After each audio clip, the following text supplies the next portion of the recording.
પાટીદાર અનામત આંદોલન સમયે યુવાનો પર થયેલ ગંભીર કેસો પરત ખેંચવા મામલે ખોડલધામ મંદિર ટ્રસ્ટના ચેરમેન નરેશ પટેલે આપી પ્રતિક્રિયા.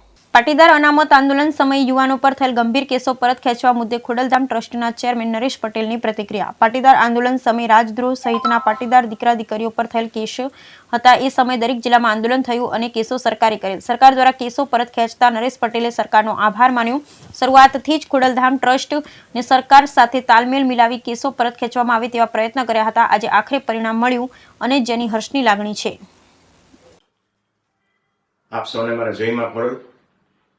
પાટીદાર આંદોલન સમયે જે પાટીદાર દીકરા દીકરીઓ પર રાજદ્રોહ સહિતના દરેક જિલ્લામાં કેસો થયેલા, આજે મારી જાણ મુજબ આ કેસો ગુજરાત સરકાર અને માનનીય મુખ્યમંત્રી ભૂપેન્દ્રભાઈ પટેલે પાછા ખેંચ્યા છે. તે બદલ ખોડલધામ ટ્રસ્ટ મુખ્યમંત્રીશ્રીનો ખૂબ ખૂબ આભાર માને છે.